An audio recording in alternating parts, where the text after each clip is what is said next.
Bom, a gente agora vai falar de calor latente, tá? No começo da aula, e também na sala de aula, eu já falei para vocês que quando fornecemos ou retiramos calor de uma determinada substância, duas coisas podem acontecer. Uma, ou ela varia a temperatura, e a outra, ela muda de estado físico. Então, quando muda de temperatura, estamos falando do calor sensível, que foi o que a gente estudou até agora há pouco. Na variação de estado físico, na mudança de estado físico, nós vamos estar nos referindo ao calor latente, tá? Então, nós temos aí três estados físicos fundamentais: o sólido, o líquido e o gasoso, ok? No estado sólido, uma determinada substância tem as suas partículas fixas em posições fixas. Essas partículas não têm liberdade nenhuma, tá? O movimento que elas conseguem fazer é simplesmente de ficar vibrando nessa determinada posição, beleza? Então, no estado sólido, a substância tem forma e volume bem definidos, beleza? Se a gente fornece energia para essa substância, o que vai acontecer? Ela vai vibrando, vibrando, vibrando cada vez mais, até atingir uma temperatura limite. Quando chega nessa temperatura limite, essa substância que está no estado sólido começa a mudar de estado, passando para o estado físico, para o estado líquido, sem alterar a temperatura. Fica sempre naquela temperatura limite que a gente alcançou ali. Aí ela passa todo para o estado líquido. No estado líquido, essas moléculas que formam a substância têm uma liberdade maior do que no estado sólido. Elas conseguem mudar de posição ali, tá? Mas ainda assim tem uma coesão que mantém elas ligadas umas às outras, tá? No estado líquido, a substância tem um volume bem definido, mas a forma da substância depende do recipiente em que ela se encontra, beleza? Então, forneço mais energia para a substância que está aqui no estado líquido agora, e aí a temperatura dela começa a subir e essas moléculas se agitam cada vez mais, até alcançar novamente uma outra temperatura limite, tá? Em que a temperatura para de subir, e aí essa substância vai se transformando do estado líquido para o estado gasoso, ok? No estado gasoso, praticamente não tem mais força de coesão entre as moléculas, elas são livres para se moverem para todos os lados, e nessa situação, a substância não possui nem forma e nem volume definidos, beleza? O processo acontece de forma inversa. Ao retirarmos energia aqui de um gás, a temperatura dele vai baixando, até chegar àquela mesma temperatura, que era a temperatura em que ele passou do líquido para o gasoso. Chegou nessa temperatura, ele agora vai fazer o processo inverso de se agregar cada vez mais as partículas e ir se liquidificando até se tornar líquido. Continua retirando energia desse líquido, a temperatura dele vem caindo, vem caindo, vem caindo, até chegar novamente naquela temperatura limite que ele se fundiu e agora vai se solidificar, tá? Até se tornar, aqui com temperatura constante, então esse processo, até que ele se tornou novamente totalmente sólido. Se eu continuar retirando energia, a temperatura vai cair, tá? E aí nós temos aí transformação do estado sólido para o líquido, fusão. Do líquido para o gás, vaporização. Do gás para o líquido, liquefação. Do líquido para o sólido, solidificação. E a sublimação, que recebe o mesmo nome, que é quando passa do sólido para o gás ou do gás para o sólido, tanto faz, sublimação. Então, o calor latente é o calor responsável por fazer essa alteração de estado da matéria aí, beleza? Então, o calor latente é a denominação dada à energia térmica que se transforma em energia potencial de agregação. Essa transformação altera o arranjo físico das partículas e provoca a mudança de estado.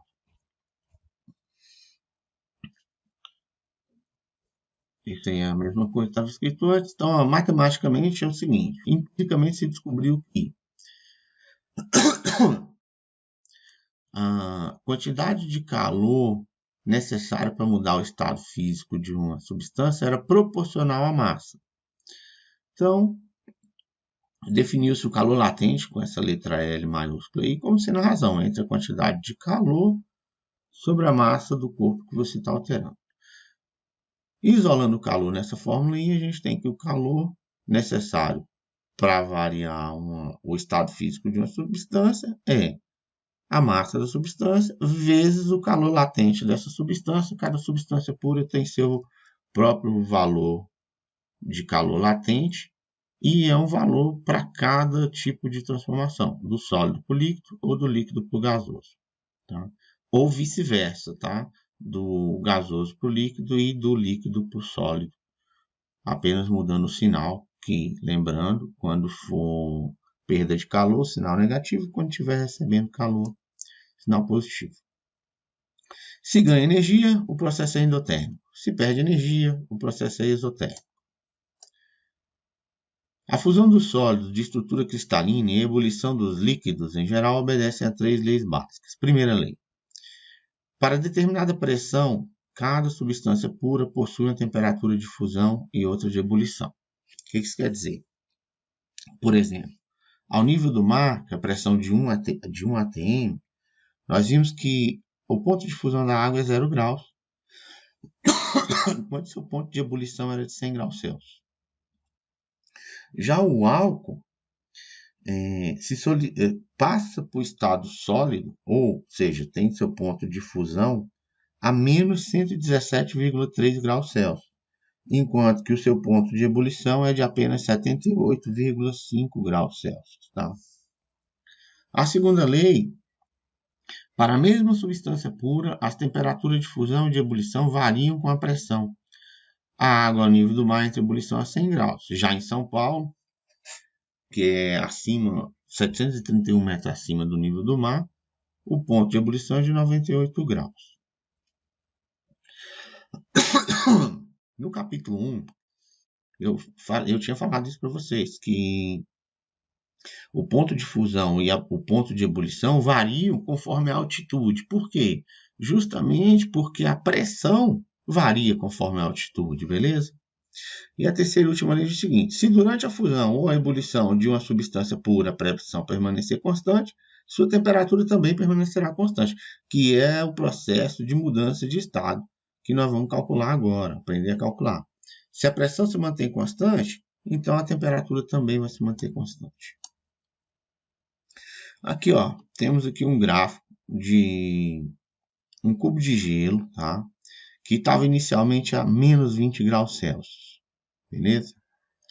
Forneci calor para esse cubo de gelo, forneci calor, e ele veio aqui tendo um calor sensível, ó, em que a sua temperatura saiu do menos 20 até chegar à temperatura limite, que era 0 graus Celsius, tá? Ao chegar ao 0 graus Celsius, ele passa a se transformar aqui, ó. Ele chega aqui ainda sólido e a partir daqui fica se transformando. Aí tem sólido mais líquido aqui nesse meio, ó.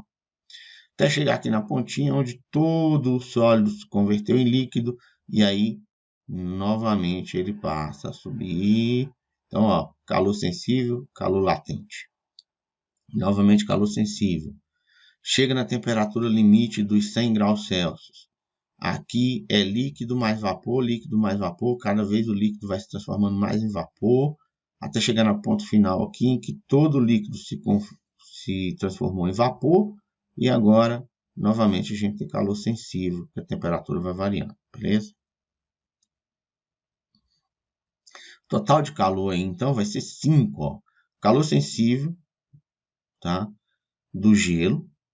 Depois, calor latente de fusão do gelo. Depois, calor sensível da água. Depois, calor latente de vaporização da água. E depois, calor sensível de vapor. Como que você faria essa conta ali? Ó, calor 1 aqui, essa parte, era a massa do gelo, vezes o calor específico do gelo, vezes a variação de temperatura, que era 0 menos 20. Menos 20, perdão. Depois você ia calcular o calor latente de fusão do gelo, que é a massa do gelo, que continua a mesma, vezes o calor latente de fusão do gelo.